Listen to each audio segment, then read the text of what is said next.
Cette capsule vous est présentée par Evo Retro, distributeur d'accessoires cool pour gamers et collectionneurs de figurines et de jeux vidéo, ainsi que par la boutique Maixu pour vos peluches et articles décoratifs geek. Bonjour, j'ai ici pour Ciné Techno. Je vous parle du DVD de Toys of Terror. Le film de Nicolas Verso est distribué par Warner Bros. Et met en vedette Kayana Teresa, Georgia Waters et Verity Marks, sorti en magasin le 19 janvier 2021. Une famille vient passer les fêtes dans une immense maison, anciennement un orphelinat, qui a dû fermer dans des circonstances troubles. Lorsque les enfants tombent sur une mallette pleine de vieux jouets, des événements étranges et surnaturels apparaissent soudainement. Je commence à avoir assez d'âge pour me rappeler à quel point les films d'horreur à petit budget dans mon jeune temps, c'était quand même une autre histoire que ce qu'on retrouve aujourd'hui, tourné sur pellicule avec les moyens de bord, monté à la hache en dépit de toute compétence, exploitant tous les effets spéciaux imaginables pour un résultat souvent plus ou moins convaincant. Les vieilles séries B et Z qui étaient légion en VHS n'existent presque plus. En lieu et place, on trouve des films de genre, comme ce Toys of Terror, qui, même s'il carbure fortement à la nostalgie, reste un spécimen représentatif du cinéma d'horreur à petit budget des dernières années. Scénarisé et tourné donc avec peu de moyens, Toys of Terror m'a étonné dès le départ par sa mise en scène élégante. Bon, la photographie digitale reste trop propre à mon goût, les décors de la maison hantée sont beaucoup trop recherchés et laborieux pour être franchement crédibles et épeurants, mais le réalisateur Nicolas Verso semble avoir une vraie vision au moins et ose prendre son temps.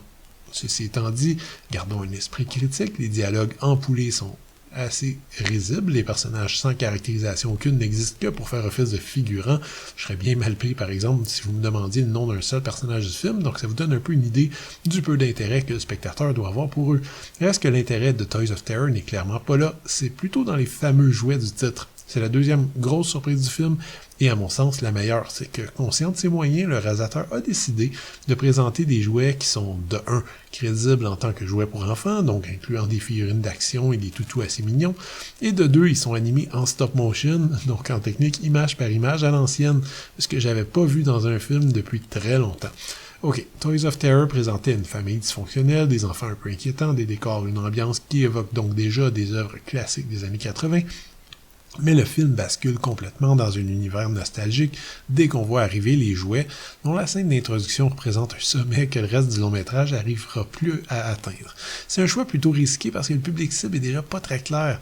On va s'entendre, ceux qui regardent d'habitude des films d'horreur à petit budget cherchent soit des frissons bien réels dans le genre Paranormal Activity ou tous les clones de l'Exorciste, ou ceux qui veulent du gore bien saignant, le petit budget permettant généralement d'assumer un mauvais goût qu'on voit pas souvent dans les blockbusters plus distribués.